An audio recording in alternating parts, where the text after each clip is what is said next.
حاولت كتير تخس وما نفعش. طب تعالى اقول لك ايه الغلطه اللي ممكن تكون بتعملها فعلا ومخليك في المشكله الكبيره دي. اولها انك ما بتاكلش. في ناس كتير معتقده ان فكره انك تخس محتاج انك تقلل اكلك او انك تمنع اكلك او تمنع عنصر مهم جدا من الاكل زي النشويات.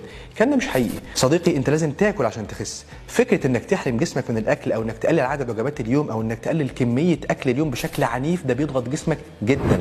فكره انك تمنع نشويات تماما لجسمك ده بيضغط جسمك جدا. وجسمك ذكي جدا. المخ يا جماعه هو اعقد عضو ربنا خلقه في جسمنا وهو فاهم كل قيمه الجسم وبيسوقها، وبالتالي ما ينفعش تجبره على اللو انرجي بشكل عنيف او تمنعه من عنصر مهم جدا في الاكل زي النشويات بشكل عنيف. هتلاقيه هو رافض فكره خساره الوزن او رافض فكره خساره الدهون. وبالتالي لازم تفهم انك عشان تخس لازم ايه؟ لازم تاكل.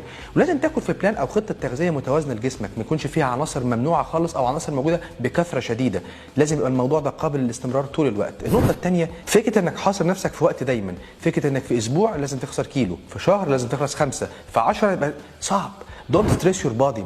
ما تحسس نفسك انك في امتحان. انت في منظومه لطيفه صحيه بتفيد جسمك هتساعدك مع استمرار الوقت انك تتعود عليها وتخسر دهون مش مجرد تخسر ميزان. فبالتالي كيب اب انك تقدر توصل لمنظومه تساعدك في خساره الدهون بدون ما تستريس يور بادي، بدون ما تقفل على نفسك وقت معين، من دون ما تمنع نفسك من عنصر مهم جدا من التغذيه، ولا ان الموضوع بالنسبه لك يبقى مجرد اجوني او معاناه.